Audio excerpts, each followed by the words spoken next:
Alors je vais vous montrer une petite plante qu'on voit juste ici. Donc c'est Rubus alciifolus, donc la vigne marronne.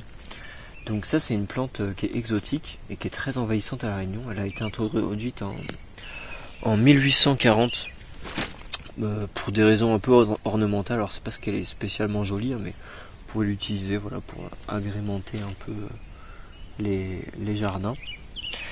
Et donc à l'époque on se souciait pas du tout de la problématique des invasifs, hein, au contraire. On avait plutôt tendance à introduire tout un tas d'espèces, essayer de retrouver les jardins qu'on connaissait du continent pour les introduire dans les îles. Et donc c'est comme ça que le raisin marron a été amené à La Réunion. Donc alors on va le reconnaître avec son limbe ici qui va être cordé. Elle va aussi avoir la marge qui est dentée. Elle va avoir des poils sur ses rameaux, qui vont être pubescents avec des stipules ici. On va avoir des petits aiguillons là, donc des épines, qui vont lui permettre à la fois d'éviter de se faire prédater par un certain nombre d'espèces. Alors à La Réunion ça va pas trop lui servir, mais sûrement que de là d'où elle vient ça lui servait avant. Et ça va aussi lui permettre de s'accrocher sur son support, parce que c'est une plante qui va pas du tout prendre de hauteur par elle-même, elle va s'accrocher pour pouvoir prendre de la hauteur.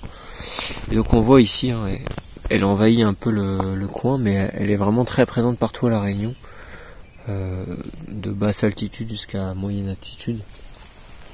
Et là ce qu'on peut voir c'est qu'on a des dombéas, donc ça va être les Mao, leur nom vernaculaire. Et donc les Mao, c'est des espèces qui sont endémiques ou indigènes et patrimoniales, et donc qu'on essaye de préserver au maximum. J'ai pas identifié l'espèce, hein, mais il y a beaucoup de Mao, mais il me semble qu'il n'y a pas d'exotique.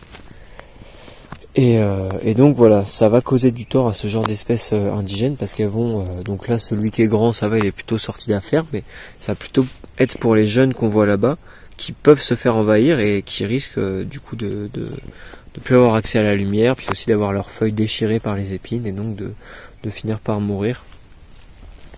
Donc voilà, ça cause un certain nombre de problèmes, le raisin marron. Alors après le raisin marron, il y a eu un certain nombre de programmes qui ont été faits de lutte contre le raisin marron.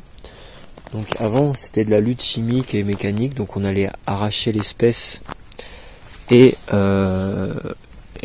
aussi utiliser des pesticides. Et maintenant on voit que le raisin marron il est aussi consommé, donc bon là je sais pas si c'est l'espèce dont je vais vous parler, mais en tout cas il a maintenant un prédateur à La Réunion qui a été introduit suite à de nombreuses recherches. Donc c'est la mouche bleue qui a été introduite, et donc elle a été étudiée pour ne pouvoir s'attaquer qu'à cette espèce. Et donc c'est une espèce qui est spécialisée sur le genre Rubus et qui apparemment pourrait pas finir son cycle sur une autre espèce que le Rubus alciifolus, parce qu'il y a 3 autres espèces sauvages de Rubus à La Réunion. Rubus apétalus aussi qui est indigène, et donc il fallait pas que la mouche bleue puisse consommer cette espèce indigène. Puis il y a aussi les Rubus cultivés, donc les framboisiers rouges par exemple.